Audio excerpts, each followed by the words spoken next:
So hi guys, welcome back to my channel. Guys, ये video ना मैं इस करके बना रहा हूँ, ठीक है, क्योंकि ना मैं कुछ अपडेट्स देना चाहता था। पिछली 2-3 वीडियोस में बहुत ज़्यादा डीमोटिवेटिंग काइंड ऑफ हो गया। तो मतलब कि ऐसा होता है ना कि जब हम बहुत ज़्यादा डीमोटिवेट होते हैं कि हम कुछ भी बोलते रहते हैं, ठीक है, कि जो मतलब हमारे मन में आता है, ठीक है। तो ना कुछ अपडेट्स दे रहा हूँ मैं, हम चैनल ये कैसे चलाएंगे, ठीक है। अगर कोई कॉपीराइट स्ट्राइक, वैसे तो एक कॉपीराइट स्ट्राइक आ गया, बट कोई बात नहीं, ठीक है, मेरे को उसका भी कोई गम नहीं है इतना। अगर और भी कोई कॉपीराइट स्ट्राइक्स आती हैं देन कोई इशू नहीं है, मैं कभी भी इनसे लीगली तो फाइट कर नहीं पाऊंगा, ठीक है, क्योंकि इनके पास बहुत ज़्यादा रिसोर्सेज हैं, बहुत ज़्यादा इनके पास टेक्निक्स हैं कि कोई भी केस जीतने के लिए, ठीक है। वीडियोस डिलीट करते हैं, वीडियोस डिलीट करने दो, कोई बात नहीं।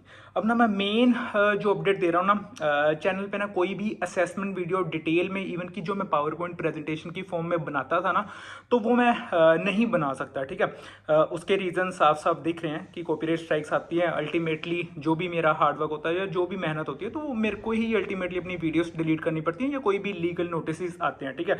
पहले अमेजोन की तरफ से आया था, अब ये कॉपीराइट स्ट्राइक्स आ रही हैं, तो मैं ये इशू मतलब फेस नहीं करना चाहता दोबारा, ठीक है, कि अगर मैंने इतनी मेहनत करी है तो अल्टीमेटली ये चैनल बचना चाहिए।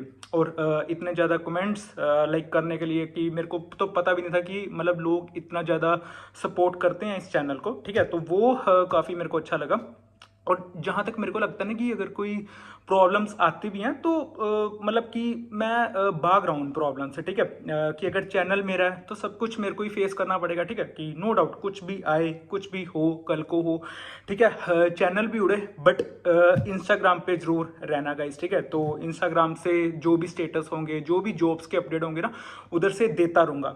अब मैं वीडियोस को बताता हूँ कि हम वीडियोस की ना प्रैक्टिस कैसे कर सकते हैं। नॉर्मली अगर कोई भी XYZ प्रोफाइल आई ना, उसकी असेसमेंट वीडियोस डिटेल में नहीं बनाऊंगा, कि जैसे मैं सब कुछ MCQ, सब कुछ वॉइस वर्जन के क्वेश्चन आंसर, जो भी XYZ राउंड के ना सब कुछ बताता था ना, वैसे नहीं बताऊंगा। सिंपली सपोज करो एक गो ए प्रोफाइल है, ठीक है, उसका मैंने पैटर्न बता दिया कि फर्स्ट सेक्शन ए है, सेकंड सेक्शन ए है, थर्ड सेक्शन ए है, फोर्थ सेक्शन ए है, फिफ्थ सेक्शन ए है, और फर्स्ट सेक्शन में हमें कैसे आंसर देने हैं, सेकंड सेक्शन में हमें कैसे आंसर देने हैं, थर्ड फोर्थ फिफ्थ रिस्पेक्टिवली हमें कैसे आंसर्स देने हैं, ठीक है। समझ के इसका एक ऑल्टरनेटिव मेरे पास है, अभी तक तो मेरी वेबसाइट है, तो वेबसाइट से अगर पीडीएफ की नीड है ना, अगर बहुत ज्यादा नेसेसिटी है, देन पीडीएफ परचेज कर सकते हो, ठीक है। नहीं तो जो भी पुरानी प्रोफाइल्स हैं उनकी वीडियोस फिलहाल हैं चैनल पे, और जो एसपीएस की वीडियोस थी, ठीक है, एसपीएस की अभी हायरिंग बल्क में चल रही है, एसपीएस की 5 वीडियोस मैंने प्राइवेट कर दी हैं, जिसमें कि एक में तो कॉपीराइट स्ट्राइक आ गया, वो वीडियो ऑटोमेटिकली डिलीटेड, ठीक है। अब 5 वीडियोस मैंने प्राइवेट करी हैं, मैं नहीं चाहता उन पे भी कुछ इशू हो कि चैनल उड़े, तो इस करके वो वीडियोस प्राइवेट कर दिए, तो उसके लिए सॉरी, ठीक है। जो भी एसपीएस की असेसमेंट की प्रिपरेशन कर रहा था, तो चैनल को बचाने के लिए मेरे को ये करना पड़ रहा है, एसपीएस की वीडियोस को प्राइवेट। तो ये अपडेट से मैंने समझा दिया, ठीक है। सपोज करो ये यूट्यूब है, ये इंस्टाग्राम है, ये टेलीग्राम है, ठीक है, और एक मेरी वेबसाइट है। अभी तक वेबसाइट पे कोई इशू आया नहीं है, ठीक है। अगर मैं असेसमेंट वीडियो यूट्यूब पे डालता हूँ, ठीक है, मैंने डाल के देखी, कॉपीराइट स्ट्राइक्स आई, मैं इंस्टाग्राम पे डालूंगा, अगेन ये लीगली कुछ ना कुछ करेंगे। मैं टेलीग्राम पे डालूंगा, टेलीग्राम वैसे ही थोड़ा सा रहता है इश्यूज में, ठीक है। तो इस करके ना कोई भी प्लेटफॉर्म में असेसमेंट वीडियोस कभी भी मैं डिटेल में नहीं डाल सकता। जो लोग वैल्यू करते हैं, तो वो अगर जिनको पीडीएफ की नीड है, वो पीडीएफ ले सकते हैं। अल्टीमेटली पैटर्न हमारे पास वही है, ठीक है, पैटर्न के बारे में बताता रहूंगा। अब जो मेन मैं बताना चाहता था ना, अमेजोन की एक्टिव जॉब, हालांकि पिछली 1-2 वीडियोस में तो इतना डिमोटिवेटिंग था कि जॉब्स के बारे में भी एक्चुअल में बता नहीं पा रहा, ठीक है। अब मैं एक्चुअल में बताना चाहता हूँ जो अमेजोन की एक्चुअल में जॉब्स है। सबसे इंपॉर्टेंट जो वीसीएस को ही समझते हो ना, हालांकि वीसीएस की तरफ ना इतना भी मत भागा करो कि बाकी जो असल में बढ़िया जॉब्स होती है ना, वो हाथ से निकल जाए, ठीक है। वीसीएस में 12th पास अप्लाई कर सकते हैं, फ्रेशर बहुत ईजिली कंसिडर हो जाते हैं वीसीएस की प्रोफाइल में। वीसीएस की गाइस अभी तक कोई भी XYZ अपडेट मेरे पास नहीं है। एक वीसीएस के ना सिर्फ लिंक दे रहा हूं, कभी भी वीसीएस की एक्टिव जॉब्स आई, उस लिंक से ना वीसीएस के अपने आप ऑटोमेटिकली जॉब चेक कर सकते हो। अब मैं आता हूं गोए पे। गोए की ना गाइस आज ही 4 जो लिंक्स हैं वो आए हैं, ठीक है, जो 2025 के लेटेस्ट हायर प्रो के लिंक्स। अभी भी अगर हायर प्रो के प्लेटफॉर्म पे जाओगे ना, तो गोए के उधर लिंक्स मिल जाएंगे। अब मैं बताता हूँ, गोए के कर्नाटका तमिलनाडु का एक लिंक है, ठीक है, गोए का महाराष्ट्र पुणे का एक लिंक है, गोए का दिल्ली यूपी वेस्ट बंगाल का एक लिंक है, गोए का तेलंगाना, हैदराबाद, आंध्र प्रदेश का एक लिंक है, ठीक है। तो ये 4 लिंक्स दे रहा हूँ with specific state wise mention करके, सभी देख लेना। गोए का पैटर्न पता है, जो भी हम 5 सेक्शन डिस्कस करते थे, टाइप सारा रिटन वर्सेंट होता है गोए में, कोई भी पैटर्न चेंज नहीं है। चैनल पे वीडियोस है, वेबसाइट पे पीडीएफ्स है, जैसे भी जिसको नीड है वैसे वो कर सकता है, ठीक है, प्रिपरेशन। अब इसके जो पैटर्न था वो था typing, sentence completion, dictation, passage reconstruction, email writing. हमें सभी को पता है गोए की एक रोड मैप वीडियो मिल जाएगी चैनल पे, सब कुछ उसमें डिस्कस करा है। गोए का फुल टाइम सैलरी, कॉन्ट्रैक्ट कैसे कैसे रहता है, सब कुछ डिस्कस करा। हालांकि गोए का जॉब डिस्क्रिप्शन इजीली बताया हुआ है, ठीक है, सब इजी में। अब एसपीएस का ना वेस्ट बंगाल, हैदराबाद एंड कर्नाटका का लिंक 3 लिंक्स मिल जाएंगे। अब ऐसा होता है कि हमारे को ना नॉर्मली अब कल परसों मेरे को एक दोबारा से एसपीएस का सर्वे लिंक आया, ठीक है। जैसे ही जिसको मेल आती है ना एसपीएस के सर्वे लिंक की, उसके बाद सर्वे फॉर्म भरना, उसके बाद ना हमारे को एक मीटिंग का ना लिंक आएगा 2 से 3 दिन के बाद, उसको ज्वाइन करना। उसके बाद एसपीएस का ना रिक्रूटर बताता है कि हमारा असेसमेंट हिंदी में होगा या इंग्लिश में होगा, ठीक है। इंग्लिश की असेसमेंट वीडियोस थी चैनल पे, मेरे को डिलीट करनी पड़ी वो 5 वीडियोस, ठीक है। अब कुछ एसपीएस की वीडियोस मिल जाएंगी जिसमें वर्बली मैंने डिस्कस करा है कि रीडिंग में ये, स्पीकिंग में ये, लिसनिंग में ये, राइटिंग में 4 सेक्शंस होते हैं ना, तो कैसे कैसे हमें करना है इसका। नहीं अगर जिसको असेसमेंट लिंक आया वो पीडीएफ के थ्रू पढ़ सकते हैं, नहीं तो वीडियोस की हेल्प ले सकते हैं, जितनी भी एसपीएस की वीडियोस बची हैं। नेक्स्ट है इन्वेस्टिगेशन स्पेशलिस्ट। इसका इन्वेस्टिगेशन स्पेशलिस्ट का गाइस पैटर्न चेंज हो गया, ठीक है। इसका और एक ट्रांसपोर्टेशन स्पेशलिस्ट का ना पैटर्न चेंज हो गया। इन्वेस्टिगेशन स्पेशलिस्ट का ना एक सर्वे लिंक मिल जाएगा जॉब डिस्क्रिप्शन में, वो फॉर्म फिल करोगे, उसके बाद ना एक मीटिंग का लिंक आएगा। जैसे ही मीटिंग का लिंक आएगा उसके बाद रिक्रूटर हमारे को, अगर वो स्क्रीनिंग राउंड क्लियर होता है, उसके बाद हमारे को असेसमेंट लिंक आता है। 3 राउंड इसमें फॉलो करे जाते हैं, इन्वेस्टिगेशन स्पेशलिस्ट और ट्रांसपोर्टेशन स्पेशलिस्ट का ना कंबाइन कर रहा हूं। Simulation round, work style assessment और को वर्कर कन्वर्सेशन। मैंने ये भी चैनल पे ना ब्रीफ में बताया हुआ कि वर्क स्टाइल असेसमेंट में नॉर्मली हमारे को जैसे बिहेवियर राउंड होता है ना, जैसे को हम कल्चरल असेसमेंट कहते हैं, more like me, most like me वाले क्वेश्चन वैसे होते हैं। टोटली बहुत सिंपल राउंड होता है, पर्सनैलिटी राउंड भी हम कहते हैं। सिमुलेशन राउंड को हम ट्राई आउट राउंड भी कहते थे। चैनल में ना 2023 में मैंने बहुत वीडियोस डाली थी सिमुलेशन राउंड की, बट वो कंप्लीटली चेंज हो गया। अब ये ना थोड़ा सा हिस्टोग्राम, ग्राफिकल रिप्रेजेंटेशन के वे में ये राउंड आता है, आगे आने वाले टाइम में वो भी मैं कवर करूंगा। 3rd राउंड रहता है को वर्कर कन्वर्सेशन। सपोज करो मैं ऐसा करो कि मैं ना एक प्रोजेक्ट मैनेजर हूँ, ठीक है, मेरे साथ फाइनेंस मैनेजर है, मेरे साथ सेल्स मैनेजर है, मेरे साथ कस्टमर सर्विस मैनेजर, ये तीनों लोग ना मेरे साथ कन्वर्सेशन चल रही है, ठीक है। जो भी सपोज करो मेरे को फाइनेंस मैनेजर ने कह दिया कि ये वाली प्रॉब्लम है, हम इसका कैसे रिस्पॉन्स दें, तो एज अ प्रोजेक्ट मैनेजर मेरे को 2 मिनट्स की रिकॉर्डिंग करनी पड़ेगी, ठीक है। तो ये बेसिक मैं समझा रहा हूँ कोवर्कर कन्वर्सेशंस कैसी रहती हैं।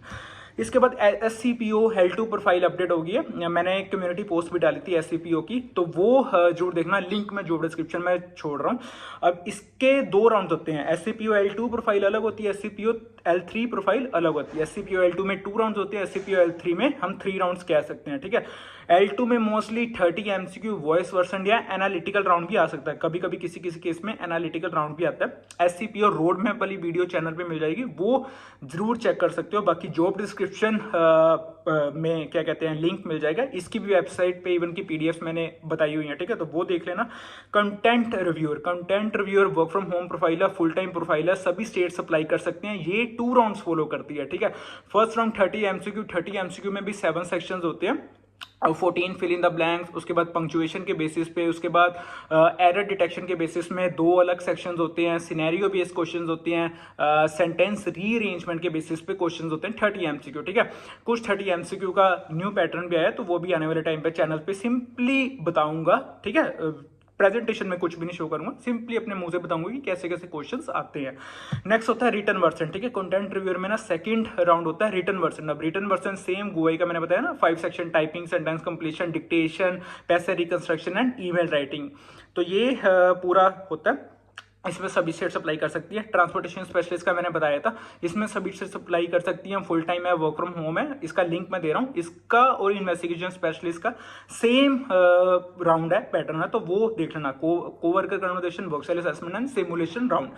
अब इसके बाद है MHLS एसोसिएट L3 प्रोफाइल है, ये 3 राउंड फॉलो करती है, बट इसमें ना 1 to 5 ईयर्स का एक्सपीरियंस हमारे को चाहिए इस प्रोफाइल में अप्लाई करने के लिए। Basically kind of HR recruiter profile है, जो 30 MCQ voice version and return version follow करती है, ठीक है। वर्क फ्रॉम होम प्रोफाइल है, 12 मंथ्स का कॉन्ट्रैक्ट है अमेजॉन पेरोल पे, ठीक है। अब इसके बाद ये भी बताता हूँ कि कौन कौन से प्रोफाइल कॉन्ट्रैक्ट है, कौन कौन सी प्रोफाइल फुल टाइम है, कौन कौन सी प्रोफाइल फ्रेशर अप्लाई कर सकते हैं, कौन सी में एक्सपीरियंस वाले अप्लाई कर सकते हैं। एलओए केस मैनेजर गाइस, इसका एलओए केस मैनेजर का ना पहले कुछ और असेसमेंट होता था, अब इसका असेसमेंट का मेरे को आइडिया नहीं है। रिसेंटली ये प्रोफाइल आई है, हायर प्रो पे एक्टिव है, इसका लिंक जॉब डिस्क्रिप्शन में दे रहा हूँ। ये जो प्रोफाइल है ना, इसमें 2 ईयर का एक्सपीरियंस चाहिए, हालांकि सभी स्टेट्स इसमें अप्लाई कर सकती हैं। आई थिंक ये जॉब डिस्क्रिप्शन में ना सभी स्टेट्स मेंशन करी हैं कि कौन कौन सी स्टेट्स अप्लाई कर सकती हैं, ठीक है। ये काइंड ऑफ L4 प्रोफाइल कह सकते हो। अब सेंटर ऑपरेशन एग्जीक्यूटिव वाली एक प्रोफाइल है, इसमें कर्नाटका वाले सिर्फ अप्लाई कर सकते हैं, फुल टाइम रिमोट प्रोफाइल है। ये 3 राउंड्स फॉलो करती है, ठीक है। Simulation round, work cell assessment and coworker conversation, ठीक है। तो ये सब कुछ केसेस था। आई होप ये सब चीज़ें कवर है। अब मैं ये बताता हूँ किस किस में फ्रेशर अप्लाई कर सकते हैं। गोई में फ्रेशर अप्लाई कर सकते हैं, एसपीएस में अप्लाई कर सकते हैं, इन्वेस्टिगेशन स्पेशलिस्ट में कर सकते हैं, एससीपीओ में कर सकते हैं, कंटेंट रिव्यूअर में कर सकते हैं, ट्रांसपोर्टेशन स्पेशलिस्ट। आई थिंक इसके ना जॉब डिस्क्रिप्शन में कुछ मेंशन नहीं है, तो ये कंफ्यूजन है। एमएचएल एसोसिएट में सिर्फ एक्सपीरियंस वाले अप्लाई कर सकते हैं, एलओए केस मैनेजर में सिर्फ एक्सपीरियंस वाले अप्लाई कर सकते हैं, सेंटर ऑपरेशन में कुछ ऐसा मेंशन नहीं है, बट ये kind of a senior profile है। मेरे को जहां तक लगता है, क्योंकि मैंने ग्लासडोर से भी चेक करा, एम्बिशन बॉक्स में से भी चेक करा, तो जहां तक मेरे को रिव्यूज सामने से निकल के आए ना, तो वो एक्सपीरियंस मेंशन करा हुआ है। But Karnataka full time profile है, 3 राउंड्स ये सपोर्ट करता है, ये वाली प्रोफाइल। तो ये था। अब ऊपर से ना गाइस पता चल गया ना कि कैसे मैं अपडेट दूंगा। सिंपली कोई XYZ प्रोफाइल है, उसके असेसमेंट का पैटर्न समझाऊंगा, सिर्फ कि ये सेक्शन है, इसमें ऐसे हमें करना है, ऐसे हमें इसके आंसर देने हैं। बट असेसमेंट वीडियो डिटेल में पावर पॉइंट की प्रेजेंटेशन में नहीं बनाऊंगा, ठीक है। चैनल को इश्यूज आएंगे, मैं नहीं चाहता कि मैं भी इशू फेस करूं, तुम भी इशू फेस करो, ठीक है। क्योंकि अगर हम 2 से 3 साल तक जुड़े हुए हैं तो एटलीस्ट किसी का भला हो, ठीक है। अब जिसको वेबसाइट से पीडीएफ की नीड है, वो वेबसाइट से पीडीएफ ले सकता है, नहीं तो इंस्टाग्राम पे कांटेक्ट कर सकता है वेबसाइट पीडीएफ परचेज करने से पहले कि पीडीएफ में हमको क्या क्या मिलेगा, ठीक है। बहुत ही इजी वे में बता रहा हूँ। दिक्कत आती है, इंस्टाग्राम पे आ सकते हो, चैनल उड़ता है तो इंस्टाग्राम पे आ सकते हो, टेलीग्राम पे मैं ये भी बता देता हूँ, यूट्यूब पे हम क्या करेंगे, इंस्टाग्राम पे हम क्या करेंगे, टेलीग्राम पे हम क्या करेंगे। कल को आने वाले टाइम में अगर व्हाट्सएप का भी मेरे को अगर लगा कि व्हाट्सएप का भी कोई चैनल बनाना चाहिए तो वो भी बनाऊंगा, ठीक है। इंस्टाग्राम पे सिंपली स्टेटसेस जॉब के, अगर कोई लेटेस्ट जॉब आती है या पैटर्न के बारे में बताएंगे। यूट्यूब पे सिंपली अगर कोई XYZ प्रोफाइल है, उसके बारे में पैटर्न सिर्फ एक्सप्लेन करा जाएगा, असेसमेंट वीडियो डिटेल में नहीं बनाई जाएगी, ठीक है। तो ये अब टेलीग्राम पे सिंपली जॉब्स के अपडेट दिए जाएंगे। हालांकि टेलीग्राम मेरे को इतना मैं एक्टिव नहीं रहता टेलीग्राम पे, बट फिर भी टेलीग्राम पे ना सिंपली जॉब के एक्टिव जो भी एक्टिव जॉब्स है उसके बारे में बताया जाएगा, ठीक है। वेबसाइट सिर्फ पीडीएफ के लिए। कल को आने वाले टाइम में अगर वेबसाइट भी उड़ी तो फिर भी इंस्टाग्राम पे आ सकते हो। मेरे को इनका कोई डर नहीं है कि अगर वेबसाइट जाती है या कोई यूट्यूब चैनल जाता है, ये सिर्फ आवाज दबा सकते हैं, बट ये आवाज को रोक नहीं सकते। अगर इनको क्रिटिसाइज करना बनता तो क्रिटिसाइज मैं इनको करता रहूंगा। अगर कोई चैनल भी, जैसे सपोज मैंने पहले चैनल्स का भी इशू रेज करा था कि लोग क्या करते हैं, अगर कोई जॉब होती है कोई, क्योंकि ना दुनिया में बहुत तरह के लोग हैं, जैसे अगर फ्रेशर उसको नीड है जॉब की, ठीक है। अगर कोई फ्रेशर जॉब ढूंढ रहा है, ये लोग थंबनेल ऐसे ऐसे प्रिपेयर करते हैं कि जिस कोई भी अट्रैक्ट हो जाए कि अगर होता कुछ वर्क फ्रॉम ऑफिस प्रोफाइल है, ये होम लिख देंगे, ठीक है, उसमें अट्रैक्ट हो जाते हैं, सैलरी उतनी मिलती है, लिंक सपोर्ट वो करते नहीं है, ठीक है। वेब जो भी लिंक होते हैं वो पता नहीं कौन कौन सी वेबसाइट पे चले जाते हैं। मैं अब सभी क्रिएटर्स की बात नहीं कर रहा, बट मैं इतना कहना चाहता हूँ कि उन क्रिएटर्स को सपोर्ट करा जाए जो एक्चुअल में वैल्यू दे रहे हैं और जो डिजर्व करते हैं, ठीक है। मैं सिर्फ ये बताना चाहता था, बाकी मेरा ये कोई भी मकसद नहीं है किसी भी क्रिएटर को डाउन करने का। आई होप ये सब अंडरस्टैंड करेंगे। सभी लिंक्स मैं दे रहा हूँ, ठीक है, जो डिस्क्रिप्शन में, इवन की पिन कमेंट्स में। तो ये